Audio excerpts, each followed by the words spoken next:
Sveicināti klausītāji raidierakstā Ortotalks, kur kopā ar ortoklīnikas medicīnas speciālistiem runājam par dažādām aktuālām, praktiskām un interesantām ar medicīnu saistītām tēmām. Šoreiz mūsu sarunas viesis ir viens no ortoklīnikas ārstiem, anesteziologs un reanimatologs dr. Kaspars Šetlers. Labdien, doktor! Labdien! Šoreiz mūsu saruna būs par mūsdienu anestēziju, mīti, realitāti un iespējas. Kas tā tāda vispār ir, ko tā dara un cik droši vai bīstam patiesībā tā ir cilvēka organismam. Arī kā jūs pats, doktori, konferencē jau minējāt, diezgan daudz pacientu atzīst, ka mazāk bail ir no pašas operācijas pat nekā no narkozes. Doktori, kas tad īsti ir vispār anestēzija, kur tā radās un ar ko mūsdienu 2026. gada anestēzija atšķiras no iepriekš pielietotās anestēzijas? Ļoti visaptvarošs jautājums. Anestēzija pēc savas definīcijas nozīmētu to, ka cilvēks nejūt sāpes, bet jau es droši vien pēdējo 100 gadu laikā tas termins ir krietni paplašinājies un jau mūsdienās ar anestēziju mēs saprotam ne tikai sāpju neesamību operācijas laikā, bet jau tas nozīmē daudz vairāk. Tas nozīmē pacienta aprūpi pirms operācijas periodu, kurā mēs tad varam nodrošināt komfortu pacientam. Un mūsdienās ne tikai vispārējā anestēzijā, bet arī pielietojot dažādas citas anestēzijas metodas. Plus tas viss turpinās arī pēcoperācijas periodā, piemērojot konkrētai operācijai, konkrētajam pacienta stāvoklim tādu adekvātāko, iespējams arī atsāpināšanu. Līdz ar to tas tāds komplekss ceļš no pirmsoperācijas perioda līdz pēcoperācijas pirmajām pāris dienām, kad pacients iespējams var doties prom no klīnikas vai no slimnīcas vienalga. Tas nozīmē, ka anestēzija arī manā uztverē viņa bija anestēzija ir tā, ka cilvēks aizmiega uz operācijas galdu un pēc tam pamostās no viņas. Bet tas nozīmē, ka anestēzija arī ir visi precāpjošie līdzekļi, zāles arī tad? Lielā mērā jā, un pat tādā klasiskā izpratnē, jā, mēs iedzeram tableti, un, lai mums nesāp, bet tādā tīri fizioloģiskā līmenī tas ir krietni dziļāk, un tas sāpju rašanās nereti ir sākusies jau pirms operācijas, par kaut kādām hroniskām sāpēm runājot, un tāpat tās arī citu operāciju gadījumā un citu stāvokļu gadījumā bieži šis operācijas laiks ir kā sākums kaut kam, kad sāpes var attīstīties un kļūt par hroniskām. Līdz ar to tad mūsu mērķis ir dažādām metodēm, kas ir gan atsāpināšana, gan ar tabletēm, gan ar medikamentiem, kurus var izmantot intravenozi, gan dažādām, jau mūsdienās ļoti attīstītām reģionālās anestēzijas metodēm, kur mēs varam šos te sāpes limitēt, reizēm apturēt pat pavisam, tādā veidā neļaujot šim te sāpju ceļiem iestrādāties un rezultātā arī neļaujot, sāpēm palikt par hroniskām, tādām klātesošām visā atlikušajā dzīvē. Anestēzija, kad cilvēks tiek iemidzināts, viņam tiek veikt šī manipulācija ķirurģiskā, viņš pamostas, un viņam sāpes pēc anestēzijas ir. Un tad sanāk, ka mēs iedodam medikamentus, lai arī tā brūces sadzīst, un mēs to dzīšanas procesu nejūtam. Nevienmēr pacients mostas pēc operācijas ar sāpēm. Tādā optimālā gadījumā pacients pamostas, ir mazliet miegains, bet tādām stiprām sāpēm nevajadzētu būt. Un mūsdienās to bieži vien ir iespējams diezgan viegli arī panākt, izmantojot kombināciju, piemēram, kur mēs varam kombinēt šo vispārējo anestēziju kopā ar reģionālu anestēziju. Tad, kā piemērs, tas varētu būt, piemēram, pleca operācija, kur pacients operācijas zālē iemieg, pamostās, turpat operācijas zālē plecs ir saremontēts, ja tā var teikt, ķirurģiskā daļa ir izdarīta, un kamēr pacients arī gulēja, tikmēr anesteziologs ir veicis vēl papildu injekcijas pleca rajonā, tiek veikta reģionāla anestēzija, kas tad ievadīts lokālais anestētiķis blakus nervu saknītēm, kurš tad operācijas laikā šīs saknītes sasniedz, nobloķē sāpju impulsus, un līdz ar to pacients pamostās ar iefiksētu roku, un tā roka visdrīzāk ir tāda viegli notirpusi, varbūt pat pavisam nejūtīga, un līdz ar to pacients ir būtībā ar skaidru galvu, roka ir nejūtīga, un principā sāpju brīvs vismaz stundām 8-12 pēc operācijas. Un pēc 8 stundām? Par to laiku, kamēr šis te reģionāla anestēzija turpina strādāt, mēs pacientam sākam dot arī citas pretsāpju zāles, mēs negaidām, kamēr tiek sasniegts kaut kāds noteikts sāpju līmenis. Tieši otrādi mēs turpinām šos te medikamentus potencēt, turpinām dot zāles, un tajā brīdī, kad reģionāla anestēzija beidzās, savu tādu jau pīķi ir sasniegušas citas pretsāpju zāles, līdz ar to manas pieminētās operācijas gadījumā parasti tādu ļoti stipru sāpju arī nemaz nav. Ja mums izdodas tad diezgan veiksmīgi sabalansēt šo te reģionālas anestēzijas efektu ar citām pretsāpju zālēm. Tas arī varbūt ir iemesls, kāpēc ir pacienti, kuriem pēc operācijas ir daži, kuri izrakstās no slimnīcas, un viņi turpina dzert šos te pretsāpju līdzekļus, un ir tādi, kur vairs nedzer un saka, man nekas vairs nesāpē, es varēju mierīgi izdzīvot. Tas varbūt nebūtu īsti pareizi, nedzert vispār šos te pretsāpju medikamentus. Viens iemesls lielākā daļa šo medikamentu ir ne tikai pret sāpju, bet arī pret iekaisuma, kas būtu jālieto šis te norādītās 5, 7 vai 10 dienas atkarībā no operācijas, lai izvairītos no kaut kādas infekcijas un nevēlamām problēmām pēc operācijas.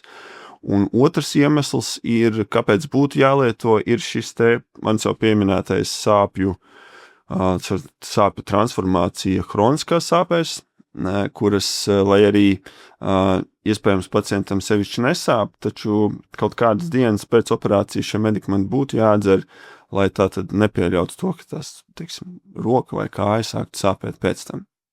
Tā kā, ja šie medikamenti parasti tiek izrakstīti, tad viņi būtu jālieto. Parasti ir atkāpe par to, ka šo mēs lietojam katru dienu, šo mēs lietojam tikai tad, ja, piemēram, sāp. Vai naktī sāk sāpēt, nevarat pagulēt, tad iedzerat šo. Bet tas, kas jālieto katru dienu, tas būtu jālieto katru dienu. Bet tās, kas ir rakstīts, ja gadījumā sākas sāpes, tad tās nebūtu obligāti jālieto. Jā, tas varētu būt kā tāds plāns B, tajā gadījumā, ja ar to bāzes terapiju nepietiek, tad papildus tam, kaut labi šis medikaments, iet gulēt, cels sāp, izdzeram tableti un tad ar to vajadzētu palīdzēt. Pirms visām operācijām, kas ir nozīmētas, pacientiem ir no sākuma jāapmeklē anesteziologs šī konsultācija. Kāpēc? Kas notiek šajā konsultācijā?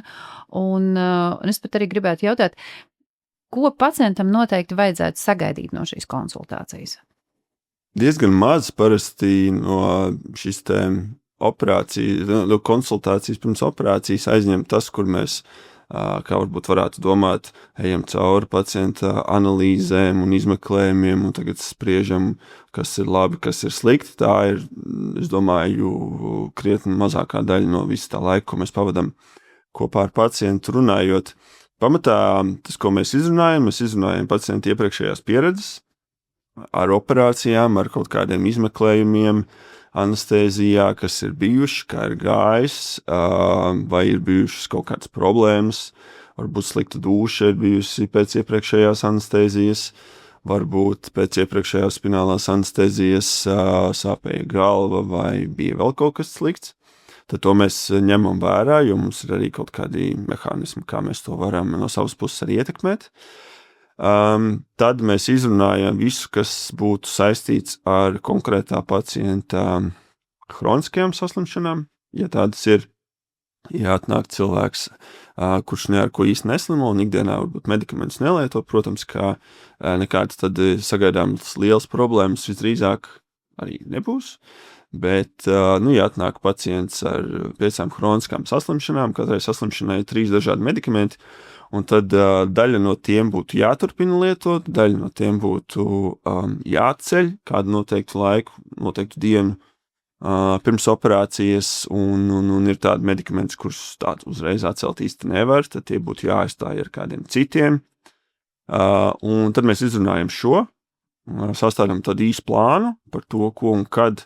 Un tad trešā lielā lieta, droši vien mēs tā vārdiski izējām cauri visam tam procesam, ko un kad iepriekšējā dienā drīkst darīt, ko nedrīkst darīt, ko drīkst darīt operācijas dienas rītā, ko labāk nedarīt, kāpēc nedrīkst ēst, kāpēc, kad ir pēdējais brīdis, kad drīkst padzerties, cikos jābūt, kāda būs anestēzija, kur liksim katetru, kāpēc spinālā, nevis vispārējā, un izējam cauri tam visam procesam, izstāstam to, kā tas būs.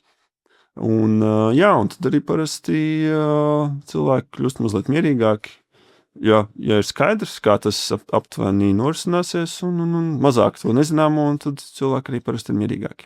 Vismaz man tā gribas domāt, es nezinu, varbūt viņi iziet ārā no kabineta un ir vēl vairāk satraukšies nekā pirms tam. Meklējot atbildes uz tiem jautājumiem, ko jūs pats nu pat nosaucāt, kāpēc nedrīkst ēst? Un kurš ir tas pēdējais brīdis, kad drīkst padzerties? Problēma ar ēšanu ir tāda, ka, ja operācija notiek vispārējā anestēzijā, tad, lai to nodrošinātu, pacients saņem dažādus medikamentus.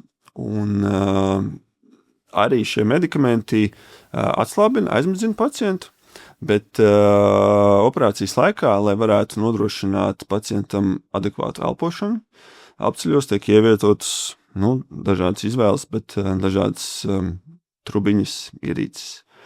Un, lai to visu varētu efektīvi izdarīt, cilvēkam tiek ievadīts arī viens medikaments, kurš atslābina muskuļus, kas ir labi un forši priekš ķirurģijas, jo tad muskuļi brīvāki, var vieglāk veikt dažādas manipulācijas, gan ekstremitātēs, vēderā, vienalga.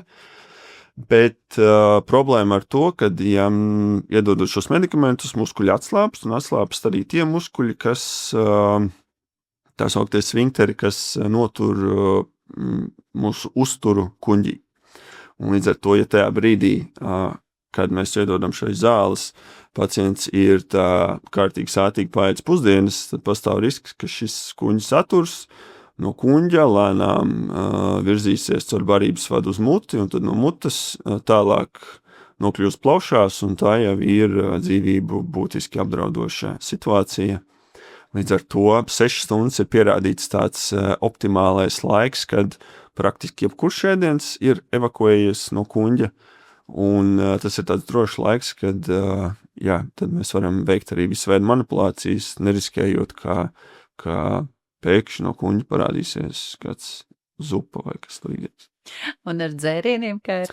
Ar dzērieniem tad parasti tīrs ūdens no kuņģa izvadās visātrāk, un to būtu jārēķina 2 stundas pirms operācijas, varētu vēl lietot, bet netuvāk kā 2 stundas pirms operācijas. Kā ir pēc operācijas? Jo tā, kad es biju ar dēlu slimnīcā, viņam beidzās operācija, viņš modās ar vārdiem, es gribu ēst. Viņš patiesībā aizmigie ar vārdiem, es gribu ēst, un viņš modās ar jautājumu, kur ir mans burgers. Un tad es saprotu, ka pēc anestēzijas nedrīkst. Ar bērniem noteikti ir vēl krietni savādāk, bet, protams, ka īpaši bērniem šis posms var būt ļoti, ļoti mokošs, un ja operācija vēl nenotiek no rīta vai kaut kad, teiksim, dienas otrajā pusē, tad tas var būt milzīgs izaicinājums. Pieaugušiem var būt mazliet vieglāk, bet tāpat, protams, ja operācija notiek, ir ieplānota 1 vai 2, tad potenciāli cilvēks atgriežas savā palātā iespējams 3, 4, un visbiežāk diezgan izsalcis.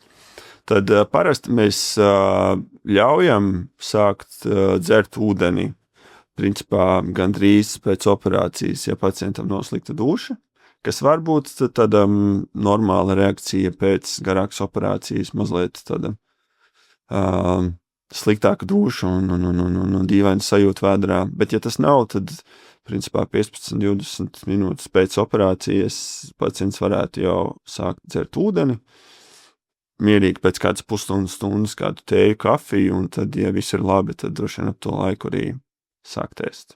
Cits varbūt variants situācija būtu gadījumos, ja cilvēkam ir veikta spināla anestēzija, ka spinālās anestēzijas gadījumā gan šita nervu nervu funkcija atjaunojas vēl pāris stundas pēc operācijas, un šī nervu funkcija var ietekmēt arī kuņģa zarnu trakta darbību, un līdz ar to šiem pacientiem gan mēs nerekomendējam ēst, kamēr spinālās anestēzijas efekts nav beidzies.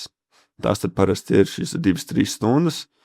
Piemēram, ortoklinikā sanitāri mākslīgi ir ļoti jau izglītoti un zina, viņas monitorē kāju kustības, un līdz ko pacients sāk kustināt kājas, tā viņam arī pusdienas vai vakariņas parasti uzreiz tiek piegādātas. Jūs par tiem izmeklējumiem pirms operācijas. Tas arī bija viens pēc tam iesūtītais jautājums pēc ortoklīnikas pavasara konferences. Vai ir kaut kādi testi, ko jūs veicat pirms operācijas par alerģijām, vai tas tomēr ir tāda uz cilvēku goda vārda? Nē, speciāls testus mēs neveicam un arī rutīnā neprasam. Parasti, ja cilvēkam līdz operācijai alerģijas bijušas nav, nekāda veida, ne sadzīves, ne pret medikamentiem, tad arī praktiski nepastāv nekāds sevišķais risks, ka šī alerģija varētu pēkšņi manifestēties operācijas laikā. Tiem cilvēkiem, kuriem ir zināmas kādas alerģijas, tās visbiežāk jau ir vairāk vai mazāk konkrētas pret kādu pretsāpju medikamentu vai biežāk pret kādu konkrētu antibiotiku grupu, tad tie cilvēki parasti jau nāk diezgan izglītoti, es zinu, ka man ir alerģija pret šito un šito un šito, tad mēs attiecīgi no savas puses pielāgojam visu to procesu un faktiski nav bijušas tādas situācijas, ka mēs nevarētu visu to ārstēšanas un operācijas procesu realizēt, neizmainot terapiju tā, ka mēs nevarētu kaut ko izdarīt. Respektīvi citu medikamentu, citu antibiotiku vai ko tādu. Jums ir bijis kāds interesants piedzīvojums ar to, ko cilvēks ir aizmirsis pirms operācijas jums pateikt, un tad jums operācijā gaida pārsteigums? Visbiežākie pārsteigumi droši vien ir saistīti ar protēzēm, ar zobiem, kuri būtu jāizņem pirms operācijas. Kāpēc tā? Jo protēzes mēdz sākt kustēties tajā brīdī, kad cilvēks aizmieg, un viņas var izkrist, un tad viņas var nokļūt tajos pašos elpceļos vai kur citur.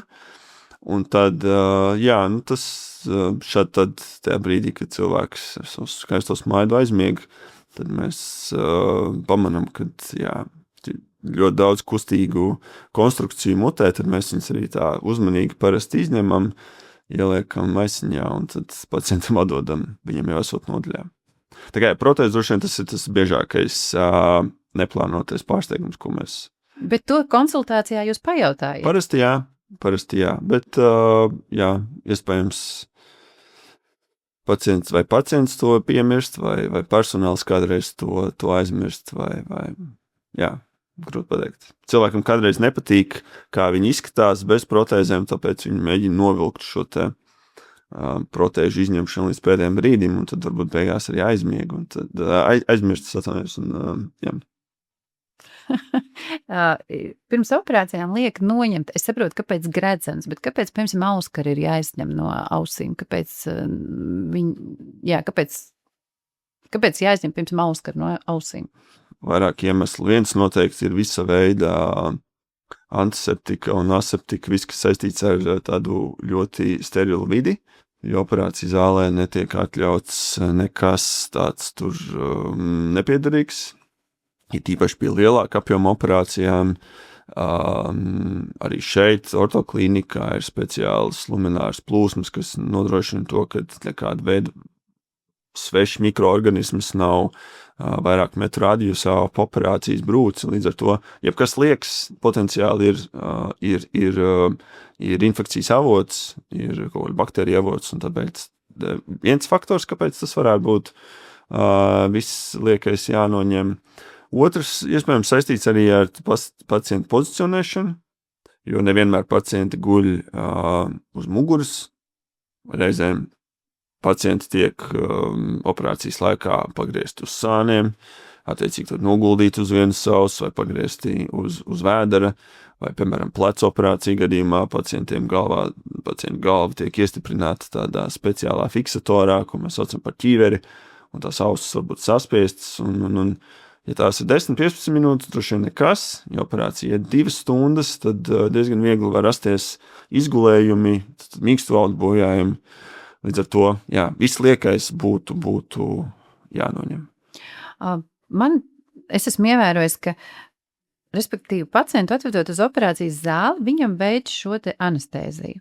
Kāpēc viņu neveic uzreiz palātā un viņu jau neatved guļošu? Kaut kādā mērā anestēzijas process jau sākas pacientam atnākot uz klīniku. Tātad, piemēram, šeit tas standarts ir tāds, ka līdz ko pacients ir noformējis vēsturi, ar viņu ir, ja tā var teikt, skaidrā prātā izrunājušies visi, kam ar viņu bija jārunā, ārstu palīgi, varbūt vēlreiz anesteziologs, māsas, varbūt operējušies ķirurgs, un tad pacients saņem, tas, ko sauc par premedikāciju, jeb tādu pirmo nomierinošo tableti, kas parasti šo pirmo uztraukumu mazina, tas samazina šo stresu, tādu mākslīgi rada tādu nelielu vienaldzību pret visu notiekušo. Nu, kā kuram tas iedarbojās, bet lielākoties tādu vieglu vienaldzību un tādu smīnošu smaidu parasti uztaisa, un tā jau ir savā veidā kā anestēzijas sākums. Tā ir tā tabletīte, ko iedod palātā pacientam.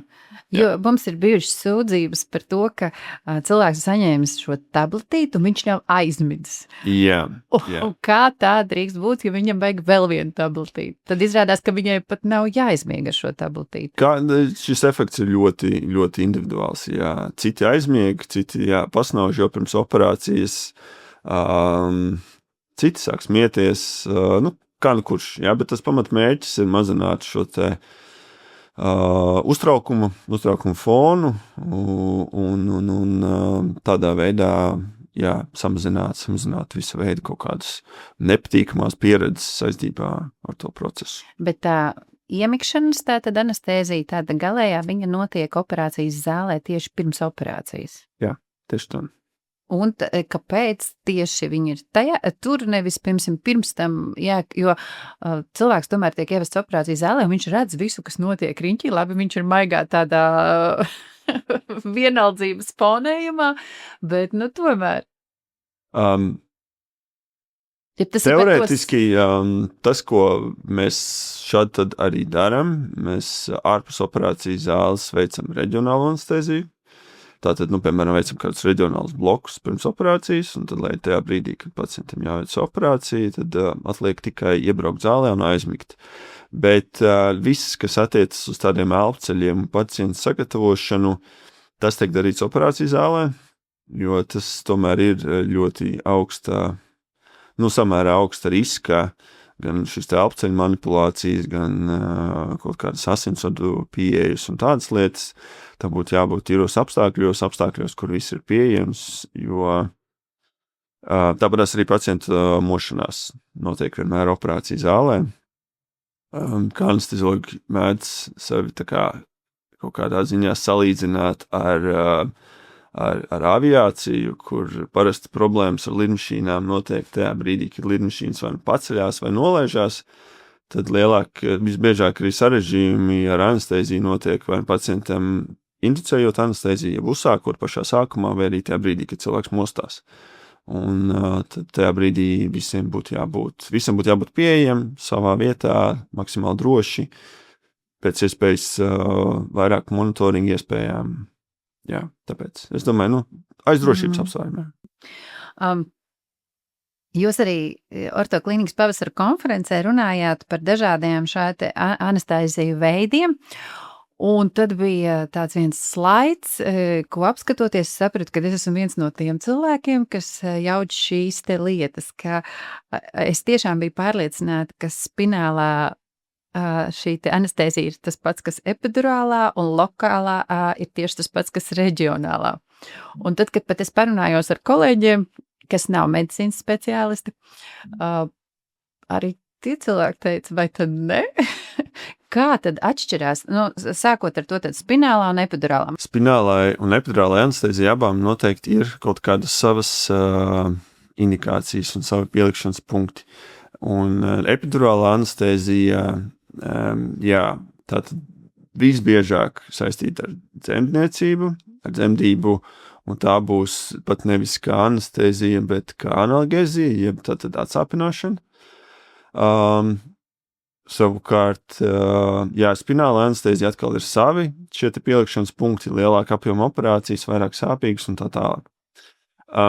Tā pamata atšķirība ir tāda, ka epidurālās anestēzijas gadījumā, pirmkārt jau mugurā katrai no šīm te anestēzijām ir sava vieta, jeb savs mērķis.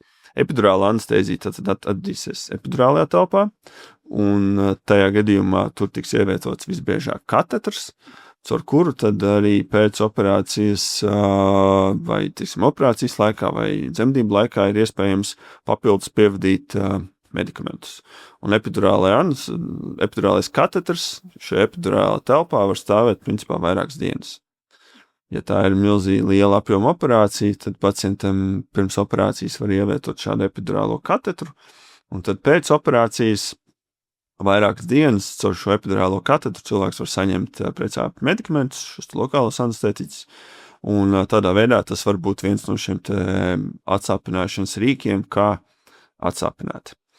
Salīdzinājumā ar spinālo anestēziju, epidurālas anestēzijas parasti šis efekts nav tik spēcīgs, respektīvi, lai nodrošinātu tikpat spēcīgu efektu kā ar spinālo anestēziju, būtu jādod ļoti koncentrēti un diezgan daudz medikamenti, ko parasti nedara. Līdz ar to epidurāla anestēzija vairāk ir sāpju kontrolē. Jā, ir lietas, kuras var veikt arī epidurālā anestēzijā, ar epidurālu atsāpināšanu, taču pamatā epidurālā anestēzija, epidurālai kateteri tiek izmantot, lai mazinātu sāpes, kā papildus kaut kam. Ja tās, piemēram, ir dzemdības, vai tā ir pēcoperācijas atsāpināšana, vai kas cits. Savukārt, spināla anestēzija nozīmē to, ka ar speciāli tad ļoti smalka katetra palīdzību medikamenti tiek ievadīti pat taisno tieši spinālajā kanālā. Tā ir cita telpa, nevis tur, kur epidurālā. Un spinālais kanāls, tā ir tā pati vieta, kur atrodas mugursmadzenes, kur atrodas mugursmadzeņu saknītes, un tur atrodas arī cerebrospinālais šķidrums. Tas viss tur tādā lielā, garā trubā peld. Un tas, ko mēs izdarām ar spinālo anestēziju, mēs ar mazu tādu smalku adatu šo te spinālo telpu nopunktējam, un tur ievadam medikamentus, krietni mazāk. Tie ir burtiski 3-4 ml, pretstatā epidurālajā anestēzijā, kur tie varētu būt 10-15. Mēs ievadam ļoti maz, ļoti koncentrētu medikamentu, kurš būtībā tieši tajā pašā vietā, kur tiek ievadīts, paralizē nervu impulsu pārvadi šajās mugursmadziņu saknītēs. Līdz ar to visbiežāk pēc spinālās anestēzijas pacientam paiet 10-15 minūtes, un viņš nejūt apmēram no nabas uz leju, reizēm mazliet no diafragmas uz leju.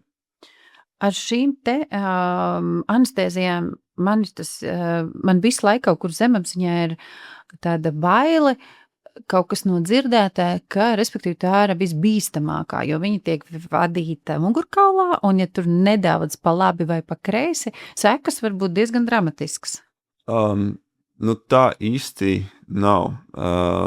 Protams, savi riski ir jebkura veida anestēzijai, bet tīpaši spinālai anestēzijai ir ļoti lieli ieguvumi tieši tādās lielās un sāpīgās operācijās, jo pirmkārt spināla anestēzija krietni labāk mums palīdzēs kontrolēt sāpes pēc operācijas, jo tad kāds, piemēram, notiek kaut kādu lielo locīto protezēšanas laikā, teiksim, ceļa protezēšana, kur būtībā tiek nomainīta locītava, daudz kas izzāģēts un izgriezts un ievietots jauns, kas ir potenciāli ļoti sāpīgi, bet šādas operācijas parasti notiek spināla anestēzijā.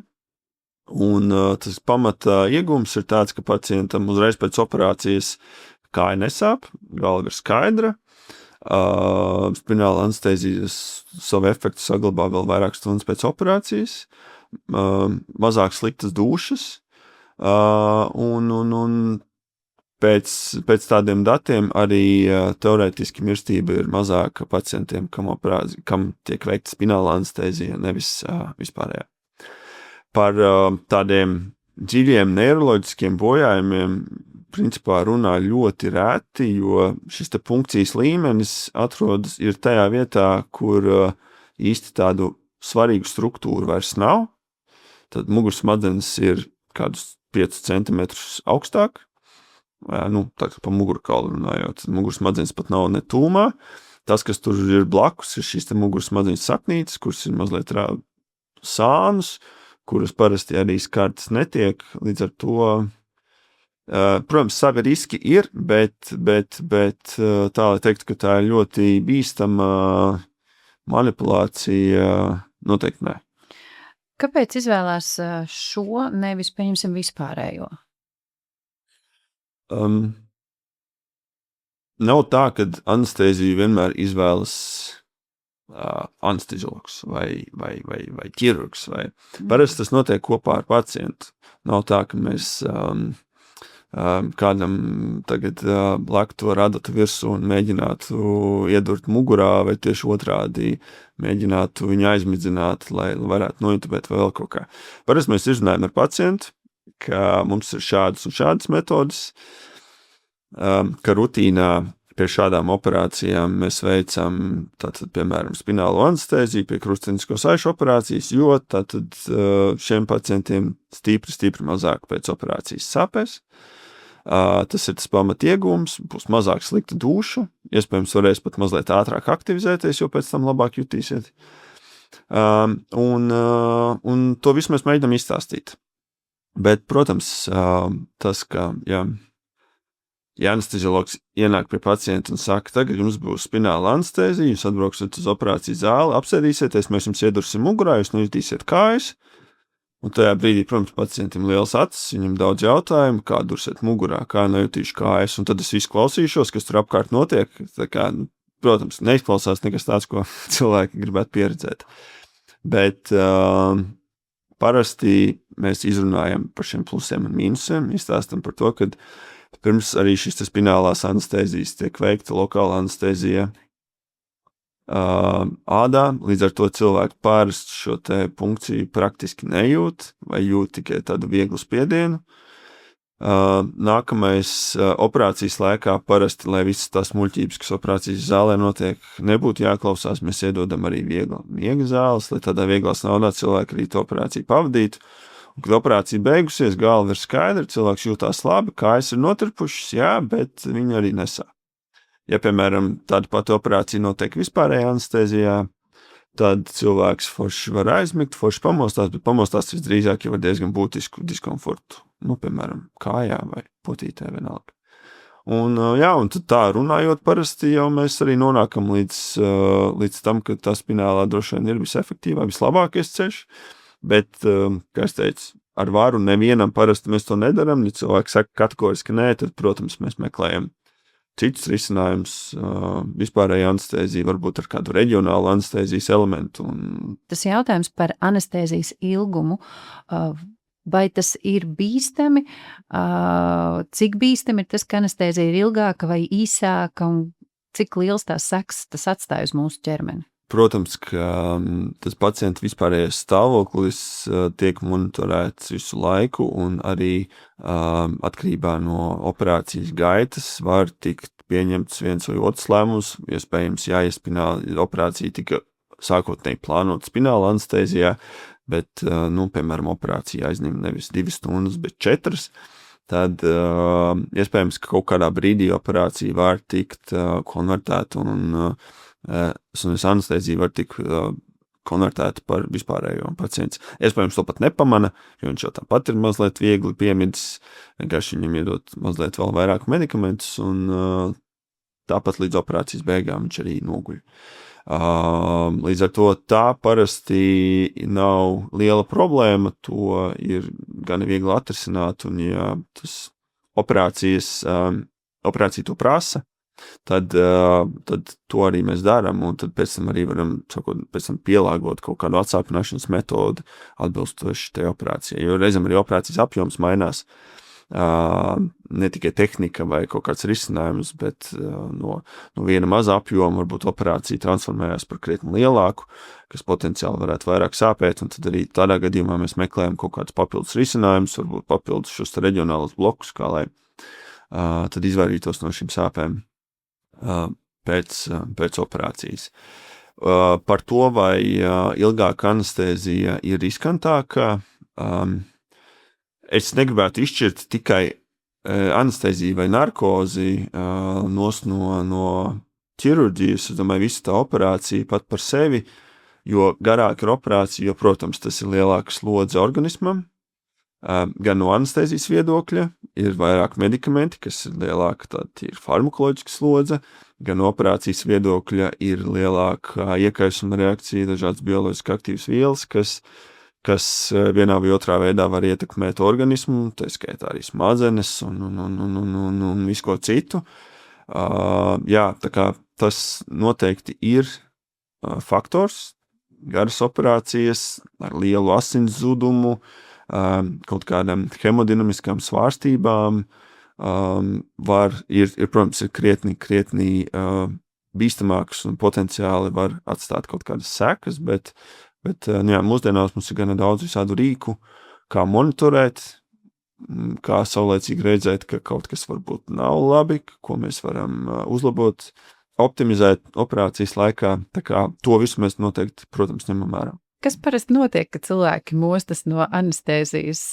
Viņi jums izstāsta savus slēptākos noslēpumus? Nē, tā ir diezgan konfidenciāla tāda informācija. Tas, kas notika operzālē, kas notika operzālē. Jā, bet parasti cilvēki mostas liela daļa gana priecīgi un bieži vien atzīst to, kad ir ļoti forši izgulējušies un ka šitā varētu katru nakti un jā, ļoti bieži, un īpaši, ja mostoties arī nekas nesāp, tad parasti cilvēki jūtas diezgan labi.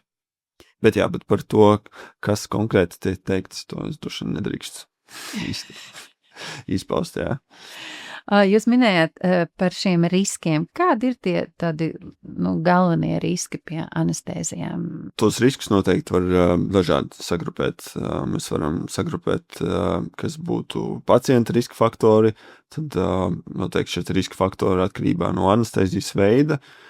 Tur arī nevar neņemt vērā pašu operāciju, jo arī operācijas ir ar dažādiem riska faktoriem, no maza riska vidēja līdz ļoti augsta riska operācijām, bet visam pamatā noteikti ir šie pacienta riska faktori, kur ir sākot no pacienta vecuma, gribot vai ne, tomēr vecums spēlē diezgan lielu lomu, dažādās un tad organismu spējā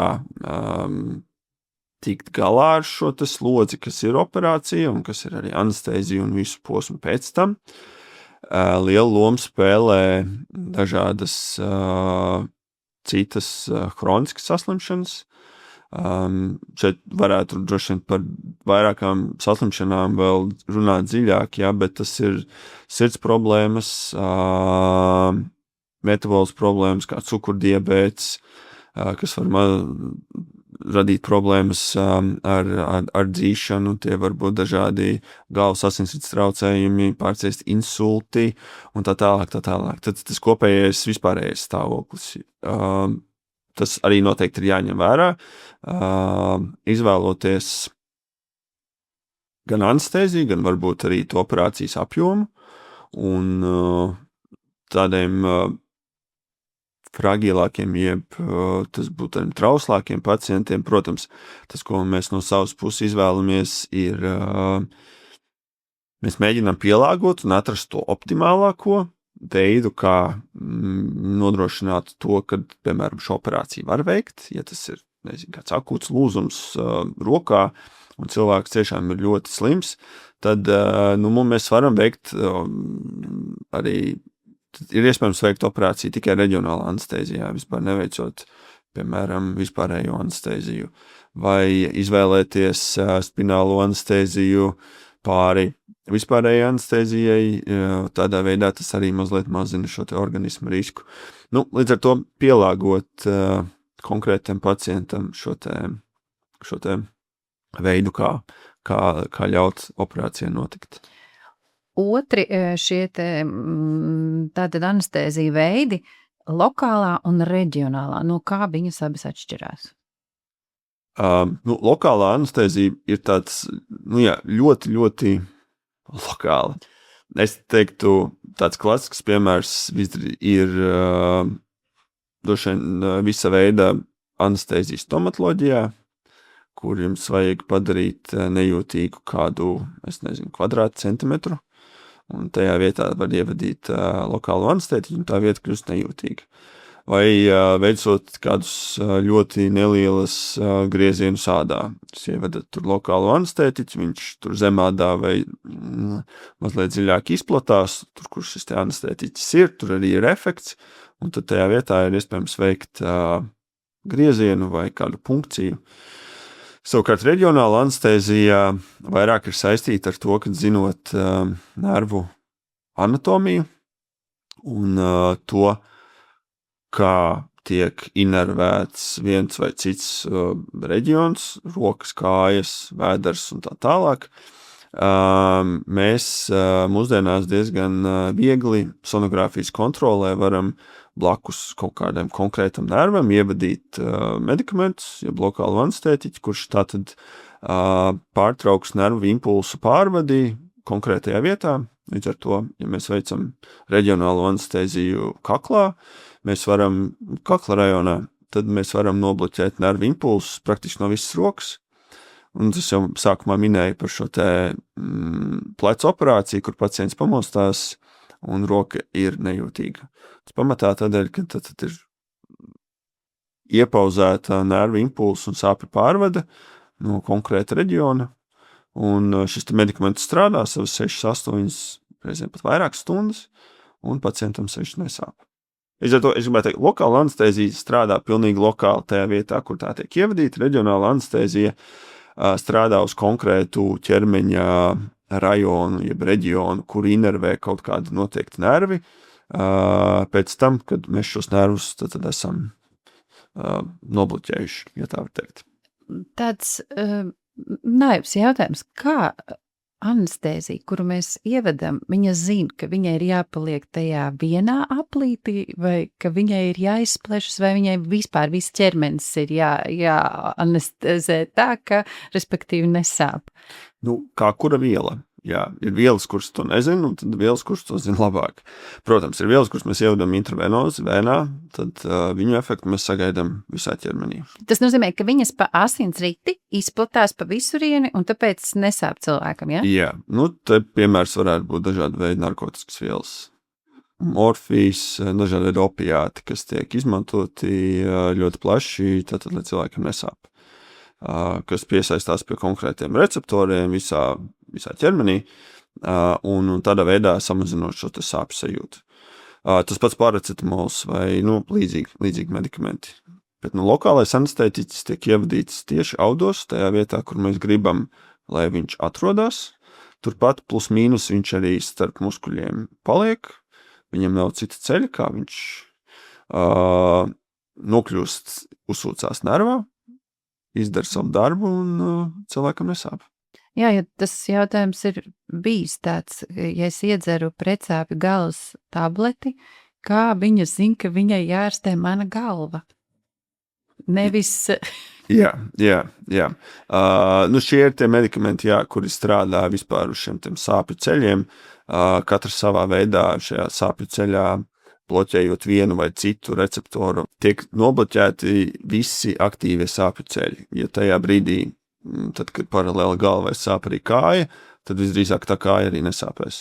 Bet tas neizslēdz to, ka arī šiem te medikamentiem ir citas, ja tā teikt, blakus parādības, kā piemēram tas var atstāt kaut kādas sekas uz kuņģi, uz gremošanas traktu, cilvēki ar kaut kādiem kuņģi čūlām un tā. Gan paracetamolu var būt mazliet mazāk, bet tad nesteroīdi, kā piemēram ibumetīns un tādu medikamentu lietošana var atstāt sekas arī uz kuņģi. Tas, respektīvi, šī darbība būs sistēmiska. Viņas samazinās sāpju ceļus, tad bloķēs kaut kādā mērā. Bet paralēli viņas efekts būs arī citur, un šis efekts citur var būt arī ar kaut kādu citu vērtību, citu blakni, piemēram, sāpēs kuņģis. Noslēdzot mūsu sarunu, konferencē jau minējāt par to, ka viens no cilvēku galvenajiem jautājumiem ir, vai es varu pamosties narkozes laikā, respektīvi, vai es varu operācijas laikā, un te jūs arī minējāt šo filmu Awake, 2007. gada filmu. Un skatoties jūs prezentācijas, sapratu, jā, šī filma ir iespaidojusi arī mani, jo arī manā zemapziņā ik pa laikam ir šis jautājums, ja mani iemidzinās, vai kā jūs zināsiet, ka es tiešām esmu iemigusi un operācija nesāksies, man patiesībā visu jūtot, bet jums šķiet, ka es guļu nekustīgi. Un vai es pēkšņi operācijas laikā nepamostos? Jā, tas ir, protams, ļoti pamatots, kaut kādā ziņā pamatots bailes, tāds loģisks, bet es gribu teikt, ka mūsdienās pirmkārt šie te riski, jā, tādas situācijas tiek aprakstītas laiku pa laikam, tas ir tie ir 0,daži% no vispār visām operācijām, kas pasaulē notiek. Savu kaut kādā mērā, to pat nevar saukt par pamošanos. Tas, ko mēdz cilvēki aprakstīt, ir tas, ka viņi ir dzirdējuši kaut kādas skaņas, kaut kādas balsis, krietni retāk, kā cilvēki ir jutuši kādus pieskārienus vai spiedienu, un ļoti retos gadījumos, ka cilvēki ir jutuši sāpes. Un tas biežāk ir saistīts nevis ar plānveidu operācijām, bet ar tādiem ļoti ekstrēmi akūtiem gadījumiem, kur, kā piemērs varētu būt tāds politraumas pacients, akūti asiņojošs ar ļoti zemu asinsspiedienu, jo viņš tātad pazaudējis ļoti daudz asinis, un ka viens no tādiem blakus efektiem visa veida anestēzijas medikamentiem ir tas, ka tie arī ietekmē gan asinsspiedienu, gan sirdsdarbību. Tad pazemina asinsspiedienu, var pazemināt arī sirdsdarbību. Un, ja tajā brīdī pacientam jau tā ir ļoti zems asinsspiediens, dēļ tā, ka viņam ir šoks, dēļ šīs asiņošanas, ievadot vēl papildus anestēzijas medikamentus, šis asinsspiediens var pazust pavisam, un cilvēks var mirt. Līdz ar to tādos superakūtos gadījumos mēdz būt tā, ka ir ļoti tāda šaura robeža starp to, cik, piemēram, anesteziologs šos medikamentus var pievadīt, lai nodrošinātu to, ka pacientam neapstājās sirds, un cik ir nepieciešams, lai nodrošinātu tādu 110% anestēziju. Līdz ar to tie ir tie gadījumi, kur parasti runā par to, kad ir pēc tam iespējams bijušas kaut kādas šīs sajūtas, balsis vai skaņas, bet šis procents ir ļoti, ļoti zems, un tādā plānveida operācijā mums ir diezgan daudz dažādu monitorēšanas rīki, kur mēs diezgan saulēcīgi jau redzam to, ka pacientam vai viņam sāp, vai ka viņš sāk mosties, un uz to tad arī parasti ļoti saulēcīgi, jo pat preventīvi visbiežāk reaģējam. Līdz ar to, es domāju, tādā plāna operācijā tas risks ir ļoti, ļoti, ļoti zems. Tas nozīmē, ka operācijā jūs redzēsiet, ja tiks ievedīta anestēzija, bet patiesībā sāpēs cilvēkam jūs to redzēsiet. Noteikti. Jā. Un arī tās skaņas un pieskārieni un viss. Vai tas vairāk nav tā, ka cilvēks mostas, viņš jau tā kā visu to saliek vienā laika posmā?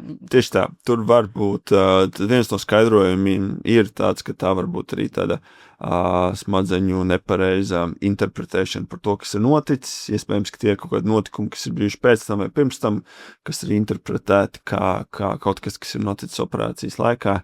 Bet, pilnībā, protams, 100% izslēgt to nevar. Ja cilvēks to stāsta, tad mums par to ir jārunā un jātic. Līdz ar to tas tiek ņemts vērā, jā, bet pēc tādām publikācijām spriežot, tie ir daži gadījumi uz 100,000 operācijām. Līdz ar to tas risks ir ļoti, ļoti, ļoti mazs, un visbiežāk tas ir saistīts ar ļoti akūtām, neatliekamām hemodinamiski smagu pacientu operācijām. Ir pierādīts, ka cilvēkiem visvairāk interesē seriāli par krimināliem jautājumiem un par medicīnu. Un medicīnas seriāli, filmas ir ļoti, ļoti daudz. Vai ir vēl kaut kādi mīti, ko jūs esat novērojis, kad pacienti atnāk un viņi zina labāk par ārstu, par kā vajadzētu.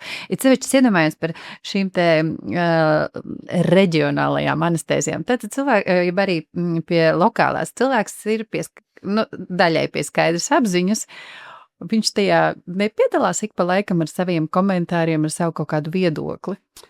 Mēs bieži pat mēs izrunājam ar pacientu to, cik lielā mērā viņš gribētu piedalīties, bet parasti jau cilvēki izvēlas tomēr arī nepiedalīties. Un reizēm, protams, ja cilvēks nevēlas un gulēt operācijas laikā un grib būt klātesoši, tā nav problēma, bet mums ir bijuši gadījumi, kad ar saviem jautājumiem un komentāriem pacients sāk traucēt arī ķirurgu darbu. Un tad jūs viņu iemidziniet. Tad viņš parasti pamostās, tad, kad viss ir izdarīts. Jā. Tas nav tā ļauni, bet vienkārši, lai varbūt neradītu lieku spriedzi operāciju zālē, un uzlabotu beigās arī to iznākumu. Jā. Bet par mītiem, vai ir vēl kaut kas tāds, ko jūs redzat, kas nāk no šīs filmām, no saskatītiem seriāliem? Jā. Par tādu pirms un intraoperatīvu aprūpi, nē, ir daudz visādi mīti, kas ir par tādu medicīnu kopumā, par to, par pirmo palīdzību, par atdzīvināšanas procesu, kas notiek ļoti atžgāni parasti filmās, un to gan es parasti studentiem universitātē mēģinu izcelt, un par to viņi arī tā brīnās, ka tā tiešām nav. Ir gan daudz lietu, bet es gribētu domāt, ka šobrīd man liekas, ka liela daļa cilvēki, kas nāk uz operācijām, ir gan jau izglītoti. Tie, kuri vēlas kaut ko uzzināt, tad arī atrod arī kvalitatīvus avotus, un tādu ir, es domāju, mūsdienās ļoti daudz. Tie, kas to vēlas zināt, ir liela daļa pacientu, kuri arī mērķtiecīgi nevēlas zināt, jo mazāk zinās, jo labāk. Tādiem arī, protams, tādu papildus informāciju mēs sevišķi neuzklopam, bet tā ir arī viņa izvēle. Bet es gribu teikt, domāju, ka mūsdienās cilvēki, kas nāk uz plānveidu operācijām, jau ir ļoti tādi zinoši, izglītoti, un vismaz man nav pēdējā laikā nācies saskarties ar to, ka cilvēks nāk ar jau ārstēšanas plānu pie manis, un tad man būtu jārealizē kaut kāds viņa izdomāts anestēzijas veids vai kas tāds. Vismaz pēdējā laikā tā noteikti nav bijis. Vai ir kaut kas tāds, doktor, ko jūs gribētu par šo tēmu pateikt, bet ko es neesmu jums uzdevusi kā jautājumu? Kā no visa nezināmā ir ok baidīties, arī no anestēzijas. Vai tam ir tāds racionāls bailes? Manuprāt, nē, bet ar to mēs arī parasti mēģinām tikt galā, cilvēkiem skaidrojot to.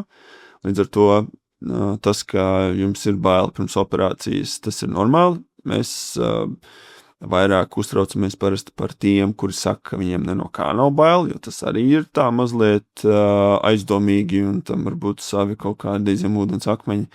Līdz ar to nevajadzētu slēpt, par to ir jārunā, un jārunā neskaidrais, un tas jau arī tad beigās parasti, tad, kad lielās lietas tiek izrunātas, tad jau arī parasti tas uztraukums mazinās. Un vēl ir šī maģiskā tabletīte, ja, par ko mēs runājām, un tad jau parasti ir pavisam labi. Paldies jums, doktor, liels par to, ka jūs bijāt šajā raidījumā kopā ar mums. Man liekas, ka mēs ieguvām ļoti interesantu un dažādu informāciju par un ap anestēziju. Paldies arī jums, klausītāji, ka bijāt kopā ar mums. Atgādinu, ka šodien pie mums uz sarunu bija anesteziologs ārsts Kaspars Šetlers. Par skaņu rūpējās Gunts Bērziņš, sarunu vadīja Agnese Baumane. Uz redzēšanos!